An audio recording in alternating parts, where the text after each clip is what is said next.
નમસ્કાર મિત્રો, ફરીવાર મારા બ્લોગમાં તમારું સ્વાગત છે. અમે અત્યારે પગી ગયા છીએ રામનાથપુરા અને થોડીક જ વારમાં રામેશ્વર આવી જવાનું છે. એટલે બતાવીશ કે રામેશ્વરનું વાતાવરણ, ત્યાં કેવો કેવો વિસ્તાર છે હું તમને બતાવવાનો પ્રયત્ન કરીશ. આ છે રામનાથ સિટી છે, એમની બાજુમાં 30 કિલોમીટર આખું છે.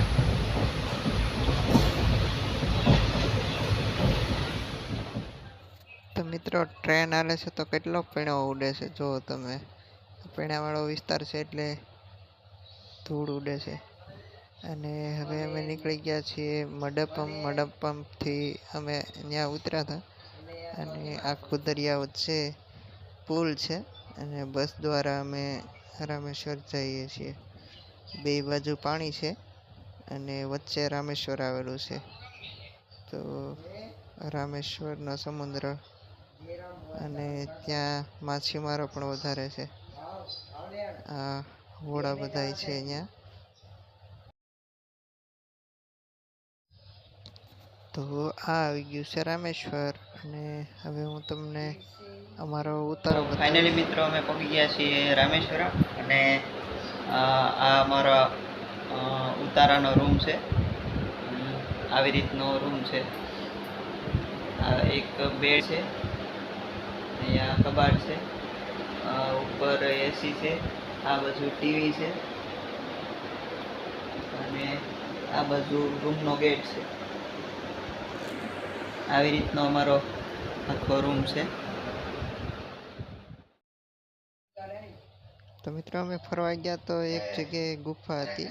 10 રૂપિયા ટિકિટ દઈને એમાં જવાનું હતું. તો સરસ ગુફા છે, અને ત્યાં બધું આખું શ્રી કૃષ્ણનું ચરિત્રનું વર્ણન કરેલું છે. આ સેતુબંધનું આખું દ્રશ્ય છે. પછી અલગ અલગ ચિત્રો છે અહીંયા.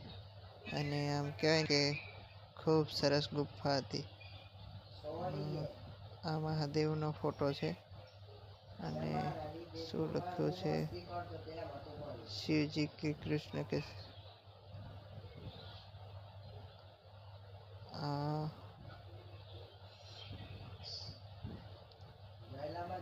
ખૂબ સરસ ગુફા હતી. બધા અલગ અલગ ચિત્રો હતા, અને નીચે મંદિર છે, અને આમ આખું મંદિર છે એ કાચથી શણગારેલું છે. અને ઉપર પણ મંદિર છે એ પણ કાચથી આખું મઢેલું છે. કંઈક અલગ જ નજારો હતો એમનો. ખૂબ મજા આવી ઉપર. અને નીચે પણ હું તમને નીચે જઈને બતાવીશ કે આ રીતનું હતું એમ.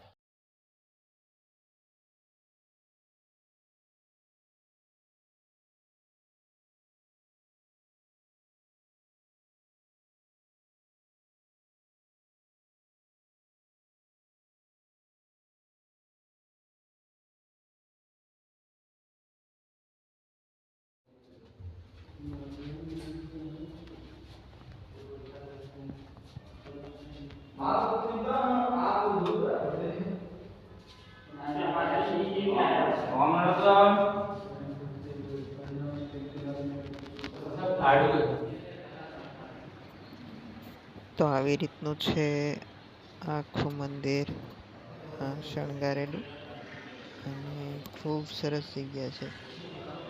અને ગુફાની 10 રૂપિયા ટિકિટ હતી.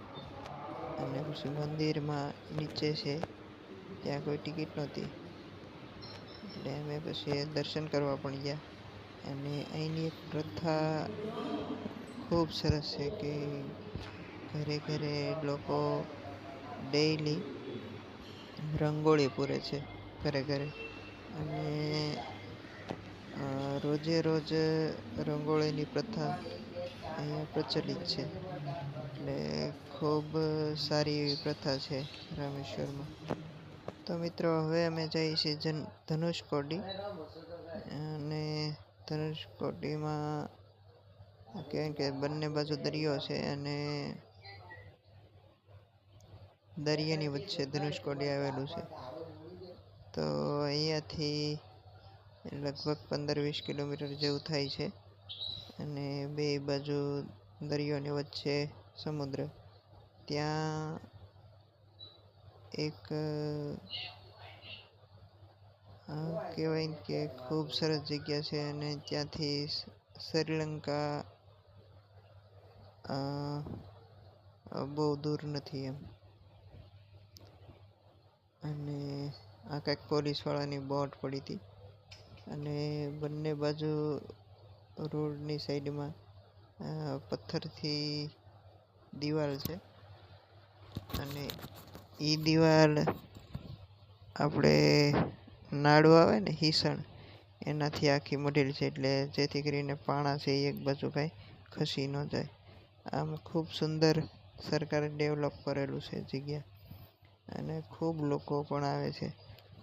મિત્રો હું પહોંચી ગયો છું સેતુબંધ રામેશ્વર અને રામેશ્વરનો જે શ્રી રામે સેતુબંધ બાંધ્યો હતો એ આ સેતુબંધ છે. તમે જોઈ શકો કે કઈ રીતે છે. આમ તો 1000 વર્ષ થઈ ગઈ એટલે આમાંથી કોઈ પથ્થર ન હોય શકે, કારણ કે આમાં તો નવું બધું ડેવલપ કરેલું હોય. અમે પાછું રિક્ષાવાળા પૂછ્યું તો પાછું કહેતા કે આ જે સેતુબંધ છે એ પાણીમાં ડૂબી ગયેલો છે. જે નવું ડેવલપ કરવું હતું એ છે દેખાડી છે.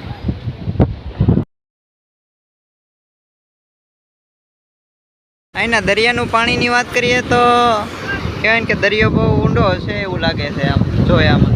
અને પાણીનો કલર તમે જુઓ કે દૂધિયા પડતો છે અને હાવ આછર પાણી છે. આમ ખૂબ દરિયા કિનારો સુંદર છે અને ખૂબ મજા આવે એમ. અને અહીંયાથી આમ આગળ જઈ એટલે શ્રીલંકા આવે, બરોબર છે. અને આ જગ્યાનું નામ કહેવાય ધનુષકોટી. ખૂબ સરસ જગ્યા છે. આ બાજુ પણ પાણી છે અને આ સાઈડ પણ પાણી છે.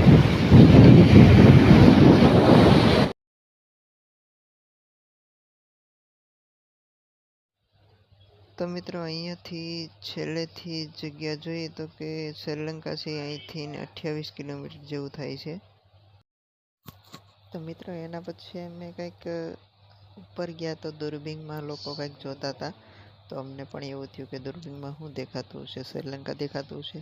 તો અમને ત્યાં જઈને પૂછ્યું કે આમાં શું દેખાય એમ, અને ટિકિટ શું છે તો કે 20 રૂપિયા. અને કહેવાય ને કે સેતુબંધ જ્યાંથી બાંધ્યો હતો તો એની જગ્યા અને પછી ભારતનો એન્ડ અને પછી શ્રીલંકાનું સ્ટાર્ટિંગ એવો એક કહેવાય ને કુતુબ મિનાર એમાં દેખાય છે. તો મિત્રો આ લોકોની ભાષા સાંભળવાની ખૂબ મજા આવે. તમે સાંભળો કે કઈ રીતે બોલે છે. અમને તો હિન્દીમાં વાત કરી હતી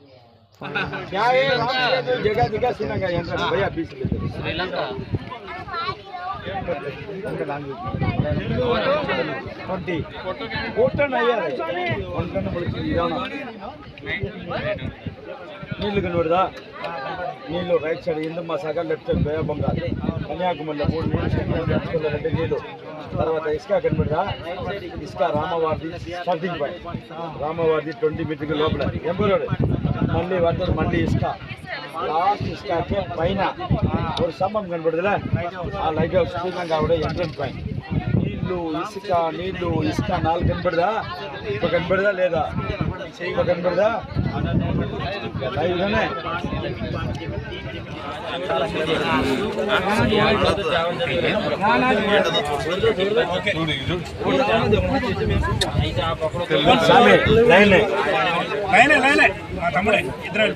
ఇందక రాయికి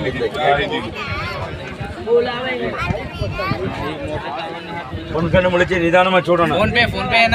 ఫోన్ పే నెట్వర్క్ ఇరుకా నీళ్ళు కనబడదా నీళ్ళు right side Hindu Mahasagar left side bay of Bengal కన్యాకుమారిలో 3 నీళ్ళు సగమ దంచుకోవాలి 2 నీళ్ళు తర్వాత ఇసుక కనబడదా इसका रामावादी जगह स्टार्टिंग पॉइंट मल्ली वाटर मल्ली इसका लास्ट इसका के पैना और सबम गंभीर और श्रीलंका